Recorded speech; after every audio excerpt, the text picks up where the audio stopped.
Question दिया है इसमें कि अफीम किस प्रकार की फसल है। जो अफीम होती है वो कौन सी फसल है, तो वो हमें याद रखना है।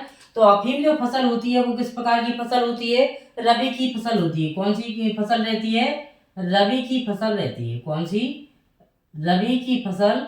अफीम कौन सी फसल है, रबी की फसल है।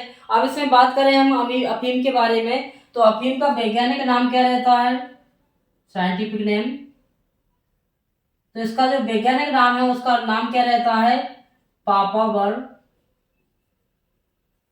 सोमनीफेरम। क्या रहता है, पापावर सोमनीफेरम अफीम का कौन सा नाम है, साइंटिफिक नाम है। अब इसमें हम बात करें रबी की फसल के बारे में, खरीफ की फसल के बारे में और जायद की फसल के बारे में बात करें, तो खरीफ की और रबी की फसल क्या होती है उस बारे में हमने पिछली क्लासों में भी पढ़ा है और छोटी क्लासों में भी पढ़ा है 11th-12th के साइंस में, कि रबी की फसल क्या होती है। रबी की फसल को हम क्या करते हैं, अक्टूबर नवंबर में बोते हैं और मार्च अप्रैल के बीच हम काट लेते हैं। और खरीफ की फसल क्या होती है, हम जून जुलाई में बोते हैं और अक्टूबर नवंबर के बीच हमें फसल का उत्पादन प्राप्त हो जाता है या फिर कंप्लीट हो जाती है, पककर तैयार हो जाती है। अब इसमें बात आती है जायद की फसल। तो जो जायद की फसल होती है वो मार्च से लेकर जून तक उगाई जाती है। कब तक उगाई जाती है। अब इसमें बात करें कि जायद की फसल में कौन कौन सी फसलें रहती हैं, ककड़ी होता है, अपना खरबूजा रहता है, तरबूज भी रहती है, मूंगफली भी होता है, उड़द भी, मूंग भी। तो ऐसी जो जायद की फसलें होती हैं उन्हें अधिक सिंचाई की आवश्यकता पड़ती है और जो अपनी रबी की फसल है उन्हें भी सिंचाई की आवश्यकता पड़ती है, लेकिन एक क्या लेती है, सर्दी के टाइम पर बोई जाती है रबी की फसल। तो अफीम भी क्या है, रबी की फसल है। इसका साइंटिफिक नेम क्या है, पापावर सोमनीफेरम है। यह नशीली पदार्थ होता है जो अधिकतर मंदसौर और नीमच जैसे जिलों में इसका उत्पादन हमें देखने को मिलता है, मध्य प्रदेश के। अब इसमें हम बात करें कि रबी की फसल में कौन कौन सी फसलें आती हैं उसके बारे में हम जान लेते हैं। तो रबी की फसल में आता है जैसे कि मान लो गेहूं, चना, मटर, मसूर भी बोलेंगे, मसूर, इस प्रकार की फसलें और भी फसलें आती हैं। तो ये सब कैसी फसलें हैं, रबी की फसल है। इन्हें हमें सिंचाई की आवश्यकता पड़ती है। और जो खरीफ की फसल रहती है उन्हें हमें क्या होता है, जो वर्षा का पानी होता है उससे सिंचाई हो जाती है खरीफ की फसलों से। तो खरीफ की फसल में हम बात करें कौन कौन सी फसलें आएंगी, तो उसमें आएगी मूंगफली, क्योंकि मूंगफली जायद की फसल भी मानी जाती है। मूंगफली होता है, उड़द होता है, मूंग भी है और सोयाबीन है, मक्का भी जायद की फसल में आता है और भी फसलें आती हैं। तो खरीफ की फसलों के लिए हमें सिंचाई की व्यवस्था नहीं पड़ती है, ये इसका सोर्स क्या रहता है, वर्षा का पानी रहता है। जायद की फसल हम कब बोते हैं, तो जायद की फसल का हमें याद रखना है कि जायद की फसल हम मार्च से लेकर जून तक उगाई जाती है या कंप्लीट हो जाती है। तो इसमें कौन कौन सी फसलें आती हैं, जैसे तरबूज, वाटरमेलन, खरबूजा, मस्कमेलन। अब ककड़ी भी आती है और उसमें साथ में ये भी आता है, जायद की फसल में उड़द आ जाता है, क्योंकि गर्मियों के समय में ये फसलें तैयार होती है। कौन सी, जायद की फसलें। तो उड़द, मूंग भी आता है, मूंगफली भी आता है। कई लोग क्या मूंगफली का उत्पादन भी करते हैं इसमें गर्मियों के समय में। इन्हें क्या होती है कि अधिक से अधिक सिंचाई की आवश्यकता पड़ती है, क्योंकि गर्मियों का समय में ये बोई जाती है कौन सी, जायद की फसलें। तो इस क्वेश्चन ने हमें पढ़ा कि अफीम किस प्रकार की फसल है, उसका राइट आंसर हो जाएगा रबी की फसल है। अब रबी की फसल तैयार कब होती है वो हमें याद रखना है। अगला क्वेश्चन दिया है कि विश्व सामाजिक न्याय दिवस कब मनाया जाता है, तो वो मनाया जाता है कब, अपना 20 फरवरी को। कब मनाया जाता है, 20 फरवरी को हम क्या मनाते हैं, विश्व सामाजिक न्याय दिवस मनाते हैं। क्या मनाते हैं, विश्व सामाजिक न्याय दिवस कब मनाते हैं हम, 20 फरवरी को मनाते हैं। इस प्रकार हमें याद रखना है। अब अगला क्वेश्चन इसमें दिया है, अगला क्या दिया है कि इसमें 19 जनवरी को हम क्या मनाते हैं, तो 19 जनवरी को हमें याद रखना है कि 19 जनवरी को हम मनाते हैं क्या, एनडीआरएफ की स्थापना के बारे में एक दिवस मनाते हैं, एनडीआरएफ दिवस। कौन सा, एनडीआरएफ दिवस। स्थापना दिवस बोल सकते हैं। अब ये एनडीआरएफ की फुल फॉर्म क्या होती है? नेशनल डिजास्टर रिस्पांस फोर्स होती है। इसके साथ साथ एक और फोर्स रहता है SDRF. SDRF state disaster response force होता है। इनका काम क्या रहता है एनडीआरएफ और एसडीआरएफ का? जब कोई राष्ट्रीय आपदा आती है, जैसे बाढ़ आता है, भूकंप आता है, या सुनामी बोल सकते हैं, या जैसे बाढ़ आई या कोई वैसी समस्या आती है, तो इस विपत्ति से निपटने के लिए एनडीआरएफ और एसडीआरएफ टीम काम करती है और लोगों को बचाव में मदद करती है। तो एनडीआरएफ की जो स्थापना दिवस है वो कब मनाते हैं? 19 जनवरी को।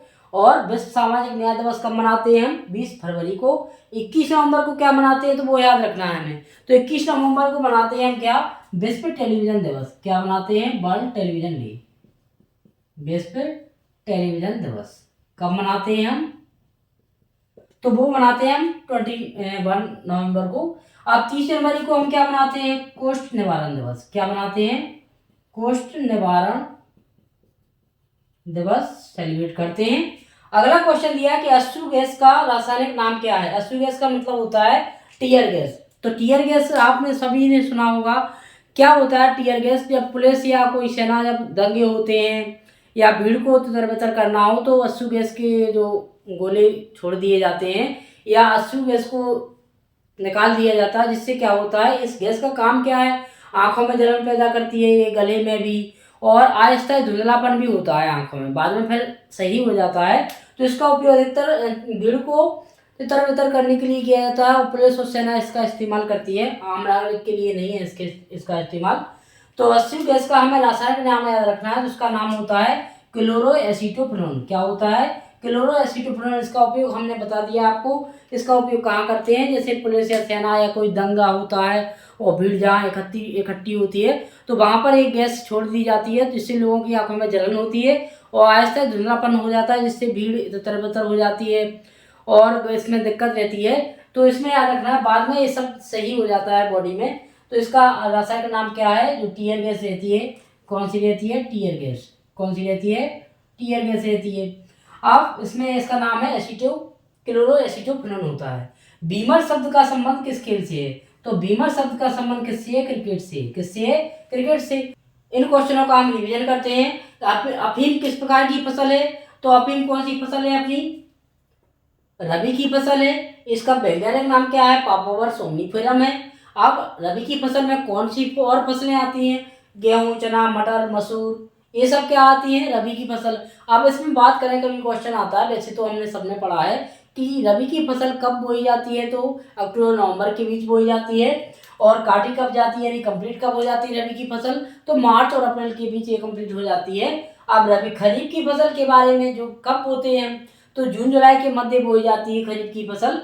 और क्या करते हैं हम? अक्टूबर नवंबर के बीच काट लेते हैं, कंप्लीट हो जाती है, पककर तैयार हो जाती है। जिसमें कौन सी फसलें आती है? खरीफ की फसलें के अंतर्गत मूंगफली आती है, ओड़ा जाता है, मूंग आता है, सोयाबीन भी आता है, मक्का भी आती और कपास भी आता है। ऐसे हमें याद रखना है कि खरीफ की फसलें इस प्रकार से तैयार होती हैं। जायद की फसलें क्या रहती हैं? ग्रीष्म ऋतु में तैयार होती हैं, जो मार्च और जून के मध्य कंप्लीट हो जाती हैं। जैसे कि तरबूज है, खरबूजा है, अपना ककड़ी हुई, लौकी भी है, लोबिया भी बोते कई लोग, और मूंगफली भी, उड़द मूंग भी बोते। तो ये जायद फल की फसलों में आती है। लेकिन जायद की फसलों की खास बात क्या है कि इन्हें अधिक सिंचाई की आवश्यकता पड़ती है, क्योंकि ग्रीष्म ऋतु में बोई जाती है। अगला क्वेश्चन दिया था कि विश्व सामाजिक दिवस कब मनाया जाता है? तो विश्व सामाजिक दिवस मनाते हैं हम कब? 20 फरवरी को मनाते हैं। कब मनाते हैं? 20 फरवरी को। अब 19 जनवरी को हम मनाते हैं एनडीआरएफ, जो हमने अभी बताया कि एनडीआरएफ होता है नेशनल डिजास्टर रिस्पांस फोर्स होता है, जो लोगों की मदद करता है जब राष्ट्रीय आपदा कोई आती है। और 21 नवंबर को हम विश्व टेलीविजन दिवस मनाते हैं। और 30 जनवरी को क्या मनाते हैं? कोष्ठ निवारण दिवस मनाते हैं। अगला है कि टीयर गैस का रासायनिक नाम क्या है? तो उसका नाम है क्लोरोएसीटोफिनोन है। इसका यूज कहाँ करते हैं? पुलिस या सेना करती है, या भीड़ को इधर उधर करने के लिए टीयर गैस का इस्तेमाल किया जाता है। अधिकतर जब कोई समस्या ऐसी खड़ी हो जाती है, तो पुलिस या सेना टीयर गैस का यूज करके लोगों को एक स्थान से इकट्ठा होने से रोकने में मदद होती है इससे।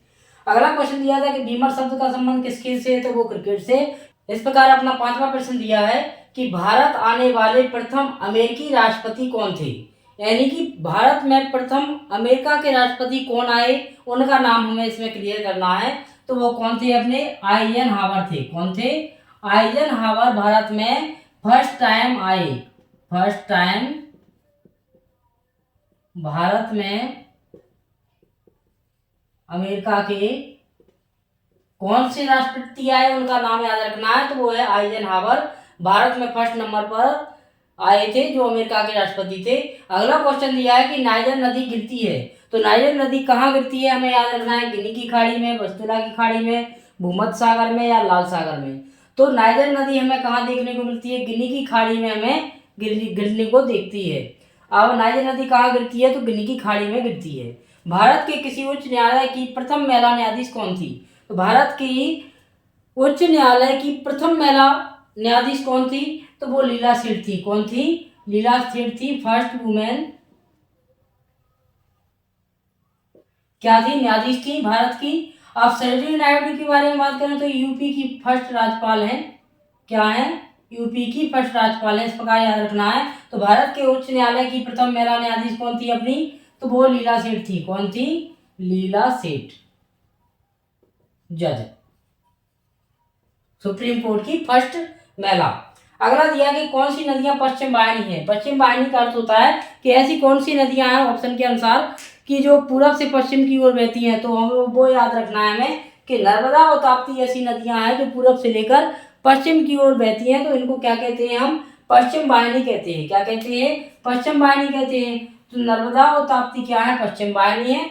यदि आपको हमारा वीडियो अच्छा लगा तो कमेंट करें और शेयर करें और अपने सुझाव कमेंट के रूप में अवश्य बताएं और चैनल को सब्सक्राइब करें नई अपडेट के लिए और बेल आइकन दबाना ना भूलें ताकि जरूरी अपडेट आपको सबसे पहले पहुंचे। बहुत बहुत धन्यवाद। Thank you for watching.